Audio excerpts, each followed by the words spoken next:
Welcome to Channel 18 News. I'm Jim Rogers. A traffic stop by a Hopkins County deputy at the 134-mile marker on Interstate 30 resulted in the arrest of Brandon Haynes, age 36, of Monticello, Arkansas. Haynes was wanted on charges in Dallas County. During the arrest, marijuana was found in the console of his vehicle and a handgun was found in the suitcase in the trunk of the 2011 Impala he was driving. Haynes, a convicted felon, claimed ownership of the weapon. He's in Hopkins County Jail, held on the Dallas County charges and unlawful possession of a firearm by a felon. A 66-year-old California woman and her boyfriend were not consistent in their story told to a Hopkins County deputy who had stopped them for speeding at the 130-mile marker on Interstate 30 Wednesday afternoon.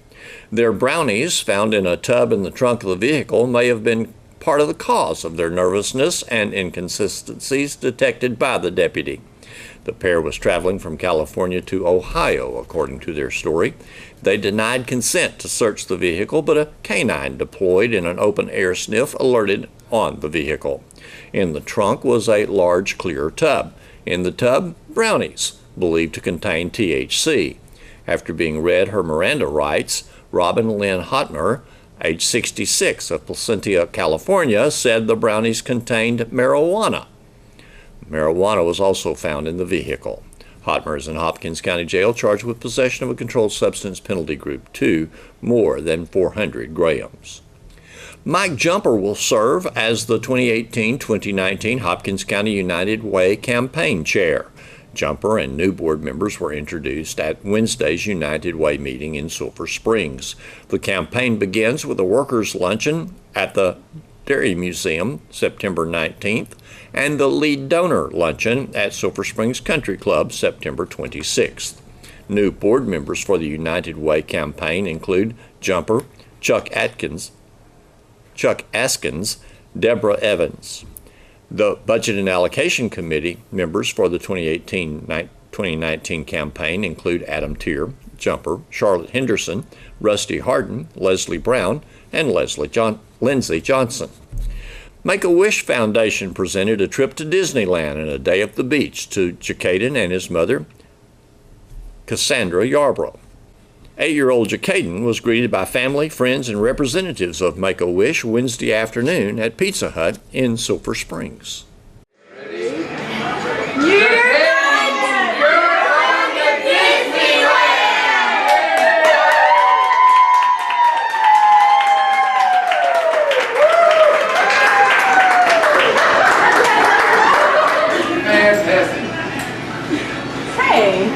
Congratulations. Are you excited? Going to Disney. How you doing? My name's Jerry Donahue, and this is Kelly Alexander. And we're with Make-A-Wish. We're what you call a wish granter.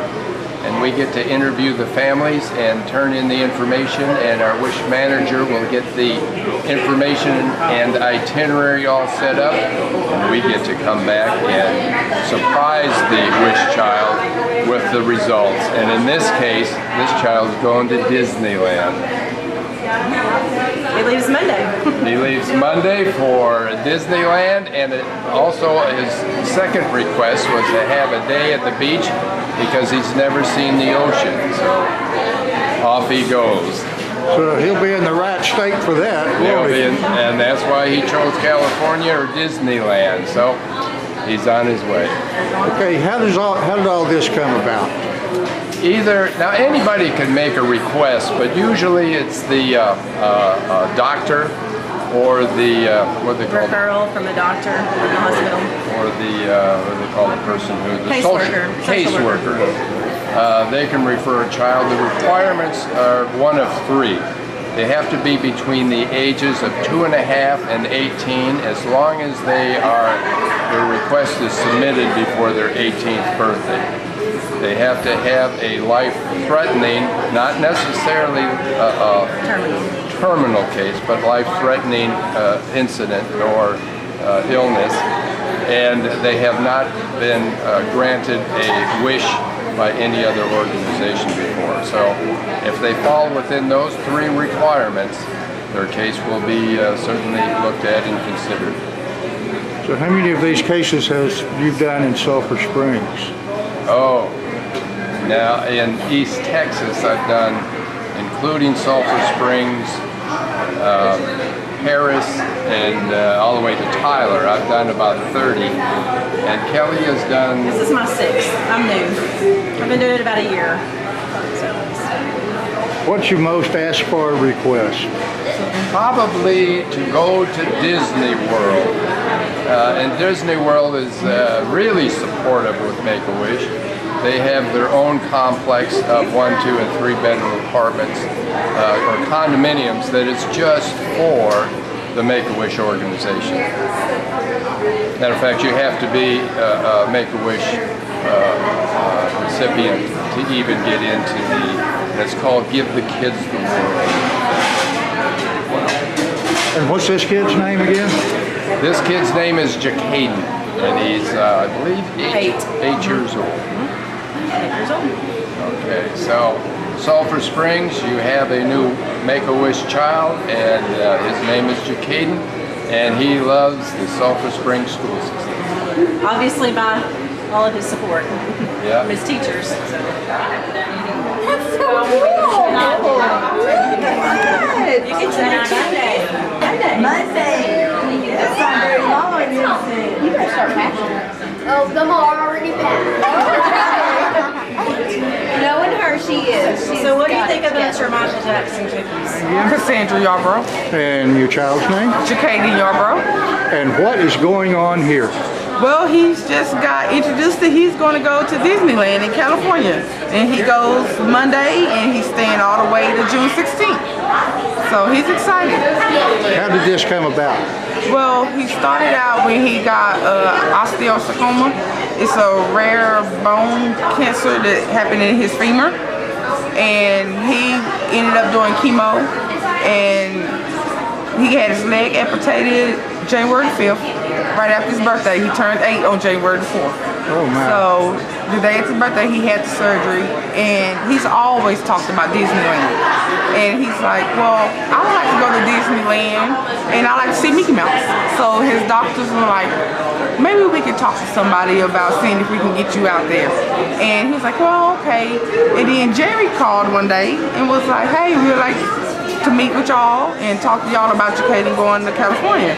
So he came over and he was like, I think we can make this happen. And I was like, well, okay. And he kind of knew he might go, but he didn't know officially that he was going to get to fly out there and go. So when he walked in, he was like frozen. He was like, is all this for me? So he's excited that he's going to get to go out. And he's taking his 2 brothers, so he's really thrilled about that. What do you think about all of this? You happy? What you gonna do when you get there? First thing I'm going to do is head straight to Disneyland. Head straight to Disneyland. Is this your sister? Brother. Do you get to go too? Mr. Bubbles was up about... I bet you're real excited. Congratulations. Thank you. Have another cookie.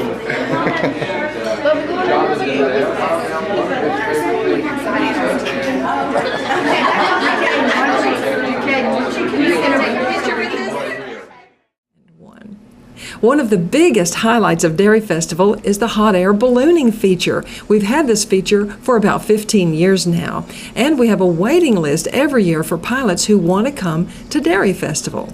To find out more about the hot air balloons, here's Committee Chairman David Black. In the morning, there'll be a media flight. We have a handful of balloons. I think there's 7 that come in early. Okay. And we'll have a small flight in the morning, weather permitting. And we don't know exactly where it'll take off. To the best of our ability, we tried to find a place and take off where the balloons will fly across downtown. Yeah. So a lot of, year before last, we took off from the middle school and it took us straight over downtown, and some of them landed out by the sheriff's office and different places. Okay. So that way it gets a little more exposure there, and they'll be flying.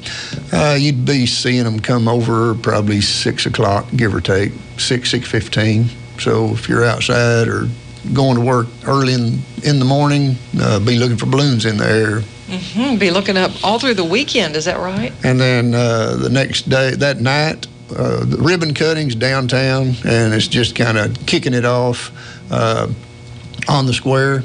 And then tomorrow night we'll kick it off with the balloons. It'll be at Shannon Oaks Church, which is on the interstate on the East Shannon Road, and the band will crank up about 6 o'clock. There'll be activities out there, and then probably around 6:30, hopefully weather permitting. It's always weather permitting. We'll start getting balloons up, and there'll be about a half or more than half of those 32 will fly. And then once they take off, then the others will put up, and then they'll do the glow, where as it gets towards dusky dark, they'll glow and they light. Their envelopes are inflated, and they all hit the burners at the same time and light it up. It's real pretty. Great for picture taking. Very impressive. And then again, Saturday morning, a little after daylight, say 6 o'clock, they'll be flying. We're going to try something a little bit different this year. That's our competition flight there, and everybody flies at the same time. And before we go into the competition flight, because that is very interesting, let me just tell for folks who are kind of new to Hopkins County, about 15 years ago or so, hot air ballooning started being part of Dairy Festival, and it's just stuck like glue. I mean, it really took off for us. And so we can't have all the balloons in the world that want to come here. We have just a select number. Is that right? Yes. When we start out with 6 or 8 and kind of got our feet wet and all. And then it is a invitational only balloon event. And there's always a waiting list. As soon as we send out invitations each year, it'll fill up within about 3 days because of all the activities. And this kind of kicks off the ballooning season a lot. Okay. But it's a lot of fun, but we try to cut it off around 30. And we've talked about making it bigger, but 30 is about what we can handle with the volunteers that we have, and we're always struggling for volunteers to help with crew and all that. But it's turned into a real big event. It really is a wonderful part of Dairy Festival. In fact, on the front cover of the Hopkins County Chamber of Commerce membership guide for this year, there's a picture of hot air ballooning going on right here in one of our meadows in Hopkins County. Beautiful picture. Well, so the first weekend of Dairy Festival always has the hot air balloons in town. Yes, back, like you say, 15, 16 years ago, we just needed something to kind of kick that weekend off, bring attention to the Dairy Festival, and we just kind of came up with this idea, and then it's kind of ballooned into a big event. It has. Now, there's this competition flight. This is interesting. It's Saturday morning? Saturday morning. And I always think the Saturday morning flights are always the best because everybody's flying at the same time. You can look up in the air and you'll see all those balloons in the air.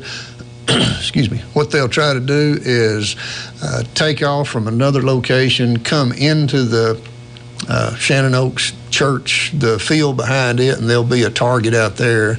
We're not sure exactly what we'll do there, but then they'll come in and drop a bean bag or some object at a target there, and then they'll keep on going because there'll be another balloon sitting there, and it will take off at a set time, and it'll go just whatever direction the wind's blowing, and then those balloons, as they come in, they'll drop their object, and then they'll take off again.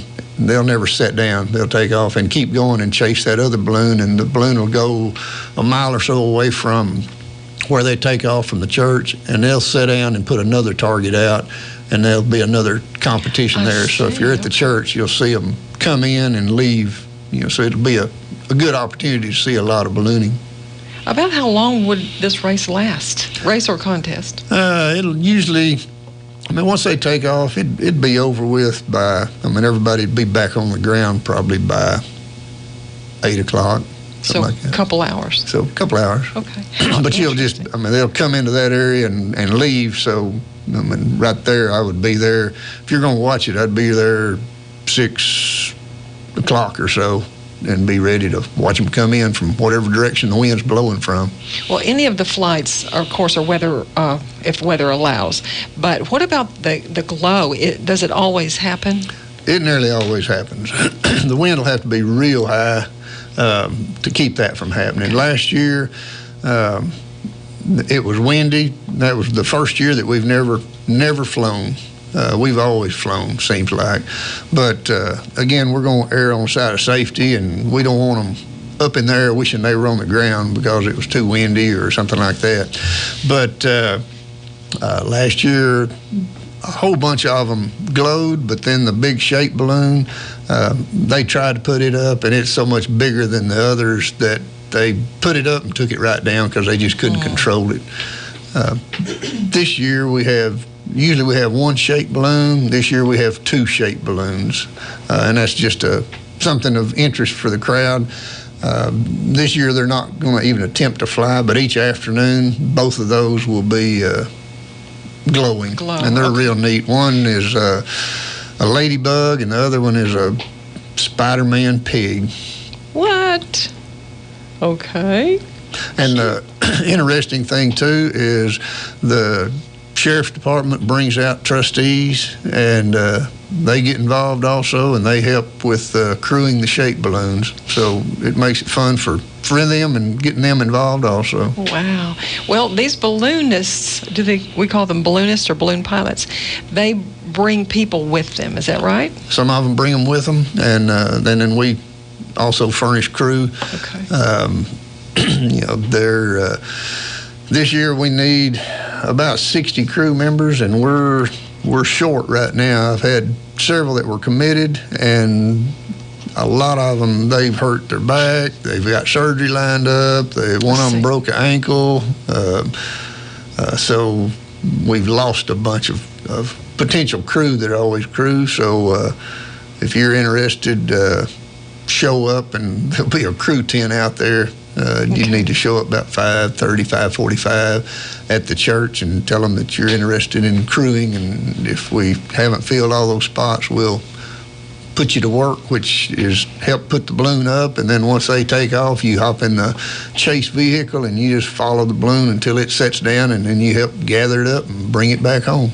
So this volunteer opportunity that you're describing now, Saturday morning, 5:30 to 5:45 at Shannon Oaks. Would that be what Yes. you just said? Okay. And Friday afternoon, 5:30, and Saturday afternoon, 5:30. Okay, so everything's three about opportunities. 5:30, 5:45. Okay. Yeah. And this media flight, which is early Friday, tomorrow Yes. morning, is that right? Yes, ma'am.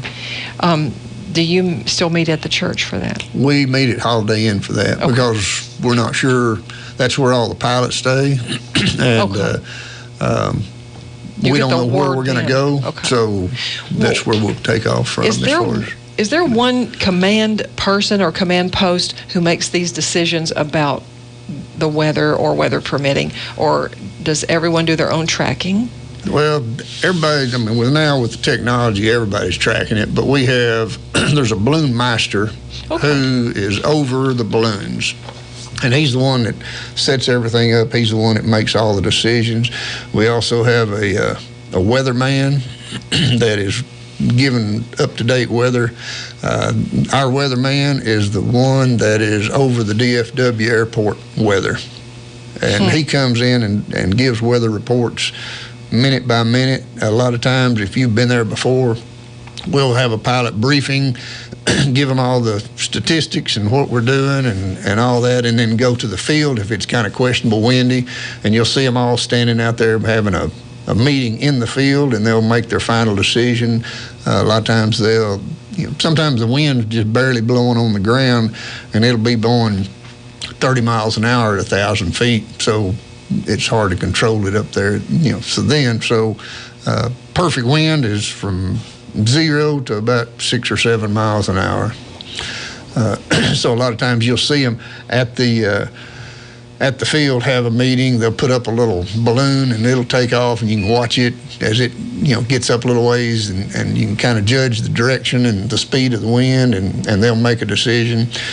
Sometimes there's different level of pilots at our competition. At our event, So sometimes the balloon master and the safety officer, we also have a safety officer that's a balloonist, and they may say, okay, it's pilot discretion. And there's a handful that have flown thousands of times, and their competency level is a little higher than some of the new ones. Okay. So they'll, if it's pilot discretion, they're comfortable flying, they may fly. And sometimes it's going to be questionable as far as the landing, so they may fly, but no passengers or anything like that with them, because they know it's going to be a kind of a crash landing instead of a landing. But they still want to try to get them up in the air, because they'll do anything. That's what they come over here for, besides the cow milking and everything else that they have fun with on this weekend. Yes, ma'am. Just a quick question, David. Do you go to ballooning events elsewhere? Yes. I haven't been for a couple of years, but when we were first starting, I went to them everywhere, and I would hook up with the same person that I am and find out what it took to run one, what made it run smoother, what to avoid, what to try to do, and that helped me a lot. So we were all over the state and a few other states going to balloon events, just learning. Now they come to us and they follow us around. This learning to perfect our own event here in Dairy Festival time. Mm-hmm. That's wonderful. Wonderful to know. And one of the best compliments that I've ever had, I believe, last year there were 2 different balloonists came up to me at the end and said that the 2 premier balloon events that they always want to go to and always enjoy the best run was Albuquerque and Sulphur Springs. So really? when they put us and all of our volunteers in the same crowd with Albuquerque, which is the big one, made us all feel pretty good. So and I've got a good bunch of volunteers that are on the board. Thank you, David Black, for all that you are doing for Dairy Festival. You have been a board member for the Hopkins County Dairy Festival about 17 years. Your wife longer than that, you said. And so once your first weekend, and we just have like about a minute to talk, your first weekend of Dairy Festival is over and the balloons have come and gone, then you do other Dairy Festival things, helping out with the set for pageant and wherever you're called upon for. Right, and that's one good thing about the board. Pretty much everybody is just available this next 10 days, and everybody pitches in, and it's a pretty good sized board, and most everybody is very willing to work, and they just kind of put their life on hold this week to help put this thing together for the community. Wonderful, and we appreciate everything that you do, and we're just chomping at the bit to get started with Dairy Festival. Well, we look forward to it. Thank you, David Black, for coming in. Thank you. Appreciate it. And thanks for watching Channel 18 News. Have a great evening.